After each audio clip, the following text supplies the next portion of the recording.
நம்ம Ashwin sweets and snacks export பண்றதுக்கு 7373041434 மற்றும் www.ashwinsweets.com கான்டாக்ட் பண்ணுங்க. படிச்சு சொன்னேனடா, கண்டிஷன்ஸை ஃபாலோ பண்ணுங்க. கேட்டீங்களா?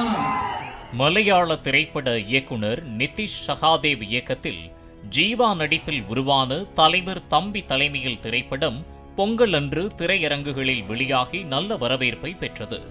இந்நிலையில் நடிகர் ஜீவா மற்றும் இயக்குனர் நிதிஷ் சகாதேவ் மற்றும் படத்தின் இணை தயாரிப்பாளர் ஆகியோர் தூத்துக்குடியில் உள்ள தியேட்டர் ஒன்றிற்கு சென்று ரசிகர்களிடம் படம் குறித்து கருத்தை கேட்டறிந்தனர்.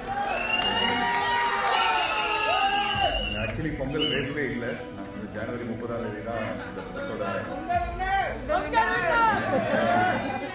தான் எங்கு சென்றாலும் சிவா மனசுல சக்தி திரைப்படத்தில் வரும் ஒரு வசனத்தை பேசுமாறு ரசிகர்கள் கேட்கிறார்கள் என பலமுறை தெரிவித்திருந்த ஜீவா அந்த படத்தின் வசனங்களை பேசியதும் ரசிகர்கள் விசில் அடித்து ஆரவாரம் செய்தனர்.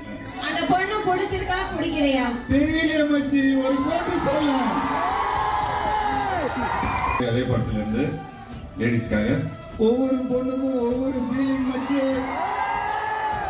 பின்னர் இந்த படத்தில் வரும் கண்டிஷன், அந்த வசனத்தை பேசுங்க என கூட்டத்தில் இருந்து சத்தம் எழ படத்தின் இணை தயாரிப்பாளர் ஒன்னும் பிரச்சனைலாம் வராது, நாங்க பார்த்துக் கொள்கிறோம் என ஜீவாவிடம் சொன்னார். அதன் பின் மைக்கில் கண்டிஷனை ஃபாலோ பண்ணுங்கடான்னு சொன்னனே கேட்டீங்களா என ஜீவா சொன்னதும் அங்கிருந்தவர்கள் கரகோஷம் எழுப்பினர்.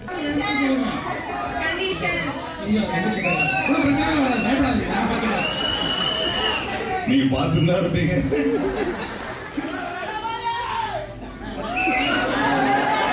ஐயோப்பா, ஏதாவது பிரச்சனை மாட்டி விட்டுறாதீங்கப்பா. படிச்சு சொன்னேனடா, கண்டிஷன்ஸை ஃபாலோ பண்ணுங்க. கேட்டீங்களா? இந்த வீடியோ இணையத்தில் வைரலாக பரவி வரும் நிலையில் பலரும் இதற்கு கண்டனங்களை தெரிவித்து வருகின்றனர். கரூரில் நடைபெற்ற தாவேக கூட்டத்தில் பங்கேற்ற 41 பேர் கூட்ட நெரிசலில் சிக்கி பரிதாபமாக உயிரிழந்தனர். அப்போது மருத்துவமனைக்கு சென்ற அமைச்சர் அன்பில் மகேஷ் பொய்யாமொழி கண்ணீர் விட்டு அழுதபடி கண்டிஷனை ஃபாலோ பண்ணுங்கடான்னு சொன்னோமே கேட்டீங்களா என பேசியிருந்தார். அடுத்த சில நாட்களிலேயே இந்த வீடியோ இணையத்தில் வைரலான நிலையில் அதற்கு விளக்கமளித்த அமைச்சர் அன்பில் மகேஷ் பொய்யாமொழி, பிஞ்சு குழந்தைகள் இறந்து கிடந்ததை பார்த்து என்னால் பொறுத்து கொள்ள முடியாமல் தான் அதை பேசினேன் என தெரிவித்தார்.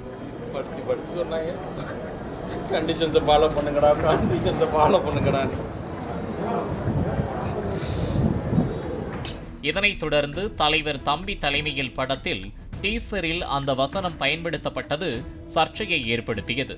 மேலும் படத்திலும் அந்த வசனம் இடம்பெற்றிருந்தது.